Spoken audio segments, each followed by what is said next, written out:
போன்னு சொல்லிட்டு போங்க. பேசாதீங்க. பேசாம போக மரியாதையா போக விட்டு அப்புறம் பேசி வந்துட்டாங்க. வாமா சத்தியமா போங்க.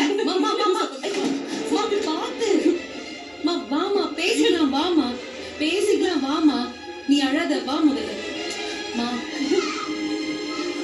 விக்னேஷ் உனக்கு ஒண்ணு இல்லையே, அடிக்கடி எதுவும் படலையே. கொலைகார பையன் கொஞ்சம் விட்டுருந்தா உனக்கு கொன்னே கொண்டிருப்பாடா. இதுக்காக சொல்றேன் சகவாசமே வேண்டான்னு. போதும்பா, நீ பட்ட அடியும் போதும் அவமானமும் போதும். இதுக்கப்புறம் அந்த தேவியும் உனக்கு வேண்டாம், அவ வயிற்றுல பிறந்த அந்த குழந்தையும் வேண்டாம். மொத்தமா இந்த நிமிஷத்துல இருந்து எல்லாத்தையும் தலைமொழிகிடு.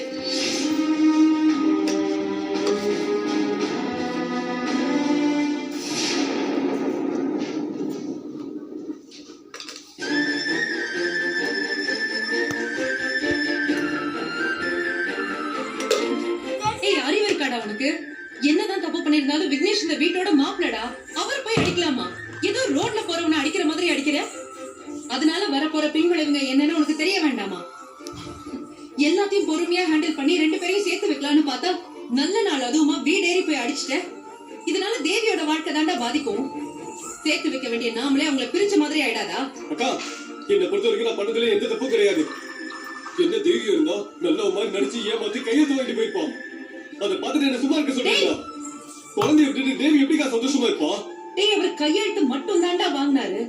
தேவி கிட்ட இருந்து இப்பவே குழந்தைய பிரிச்சு கூட்டிட்டு போகலையே. அவசரப்படாம பொறுமையா இருந்திருந்தேன்னா அவர்கிட்ட பேசி புரிய வச்சிருப்போம். வாங்க இப்பொழுது கையல் கதைக்குள்ள போகலாம். கையல் கதை ஆரம்பம். இவ்வளவு கிரிமினலா யோசிச்சு இந்த வேலையை பார்த்திருக்கான். அவன்கிட்ட என்ன பேசி புரிய வைக்க போறீங்க? மனுஷ ஜென்மமா இருந்தா புரிய வைக்கலாம். ஆம்பளையா இருந்துட்டு இப்படி ஒரு காரியத்தை பண்றதுக்கு வெக்கப்படணும். ஒரு பொண்ணை ஏமாத்தி கையெழுத்து வாங்கிட்டோம்னு தலை குனியணும்.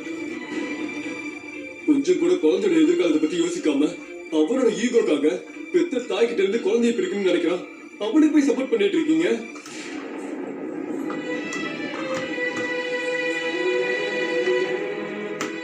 இது நாள் வரைக்கும் அந்த ஆள் கிட்டயும் அவன் அம்மா கிட்டயும் தேவியோட வாழ்க்கைக்காக எவ்வளவு கெஞ்சிருப்போம், எவ்வளவு பொறுமையா இருந்திருப்போம். அதனாலதான் இந்த அளவுக்கு அராஜகம் பண்ணிட்டு இருக்காங்க. இதுக்கு மேலேயே பொறுமையா இருந்தேன்னு வச்சுக்கோங்களேன், அவங்க ஆணவம் அதிகமாயி கால்ல போட்டு மிதிப்பாங்க. இதுக்கு மேல அவங்களுக்கு அடங்கி போடணும்னு அவசியமே இல்லக்கா. எனக்கு தெரிஞ்சு தேவிக்கு டிவோர்ஸ் வாங்கி கொடுக்கறது தான் நல்லது. அப்படி நடந்தா மட்டும்தான் அவன் வாழ்க்கை நல்லா இருக்கும்.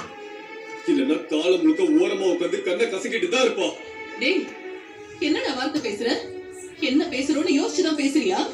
அவளோட வாழ்க்கைக்கு நல்லது பண்றேன்னு அவ வாழ்க்கை நீயே கெடுத்துறாங்க. என்ன கெடுக்கிறதுக்கு இருக்கு? இதுக்கு மேல சொல்லி எல்லாம் முடிஞ்சு போச்சு, அவங்க உறவு முடிஞ்சு போச்சுன்னு நீயே முடிவு பண்ணிடாத. நீங்க யோசிக்கிற மாதிரி ஒரு பெத்த தாயா என்னால யோசிக்க முடியாதுடா. இது தேவியோட வாழ்க்கை. இது பாரு, எல்லாருக்கும் வாழ்க்கையில ஒரு துணை தேவைடா, அவ்வளவுதான். அண்ணன் நான் இருக்கேன், தம்பி நான் இருக்கேன்னு நான் பாத்துக்க மாட்டேனான்னு வாய் கிழிய கேட்கலாம். ஆனா காலப்போக்குல யார் யாரோட வாழ்க்கை எப்படி மாறும்னே தெரியாது. நீங்கெல்லாம் எதிர்காலத்துல எப்படி மாறுவீங்கன்னு உங்களால சொல்ல முடியுமா?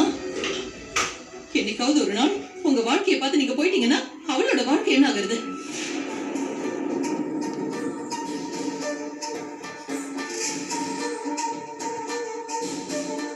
உங்க அப்பாவை இழந்துட்டு உங்களையெல்லாம் வளர்க்கறதுக்கு ஒவ்வொரு நாளும் நான் பெரிய போராட்டத்தையே சந்திச்சிருக்கேன். ஒரு ஆம்பளை துணை இல்லாம தனியா ஒரு பொம்பளையால இந்த சமுதாயத்துல நிம்மதியா வாழ்ந்துட முடியுமா? அது சாதாரண விஷயம்னு நீ நினைக்கிறியா? உங்க அப்பா இறந்தப்போ நீ சின்ன பையன். காசு பணத்துக்காக கஷ்டப்படுறோன்னு மட்டும்தான் உனக்கு தெரியும். ஆனா அதை தாண்டி வெளியில சொல்ல முடியாத பல கஷ்டங்களை நான் அனுபவிச்சிருக்கேன். அந்த கஷ்டம் ஏன் பொண்ணுக்கு வந்துடக்கூடாதுன்னுதான் ஒரு தாயா நான் பரிதவிக்கிறேன். அந்த வலி என்னன்னு எனக்கு மட்டும்தான் தெரியும்.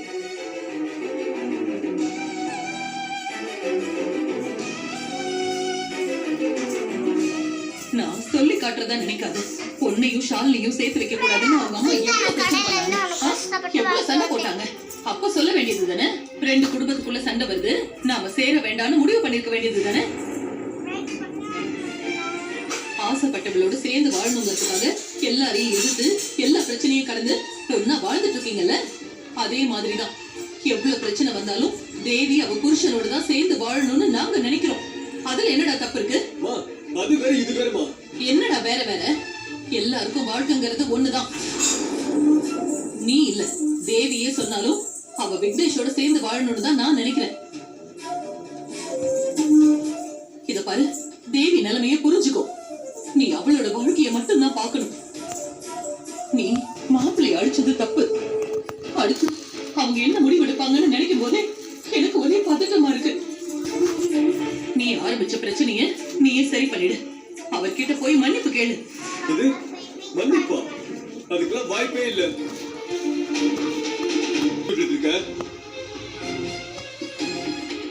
என்னமோ அவர் உண்மையிலேயே திருந்தி வந்து தேவி ஏத்துக்கிறேன்னு சொன்ன மாதிரியோ, அவ வாழ்க்கையை கெடுக்கிறதுக்காக நான் தான் அவரை அடிச்ச மாதிரியும் சொல்றேன். அன்றே, அம்மா அந்த அர்த்தத்துல சொல்லல. அவங்க சொல்ல வருது என்னன்னு புரிஞ்சுக்கோ. என்ன இருந்தாலும் அவசரப்பட்டு நீ அவர் மேல கை வச்சிருக்க கூடாது. இதுக்குதான் இங்க இருந்து கிளம்பும் போதே பொறுமையாரு, அவசரப்படாதுன்னு சொன்னேன். எங்க கேக்குற நீ? என்னக்கா நீ இப்படி பேசிட்டு இருக்க? இதுக்கு மேல என்ன பொறுமையா இருக்கணுங்கிறீங்க? சரி, பொறுமையா இருக்கிறதுனா அவன் என்ன வேணா பண்ணிட்டு போட்டோம், குழந்தைய பிரிச்சு கூட்டு போட்டோம், அவன் எந்த கல்யாணம் பண்ணிட்டோன்னு அது வரைக்கும் நீங்களும் பொறுமையா இருக்க வேண்டியதானே? ஏன் ரியாக்ட் பண்றீங்க?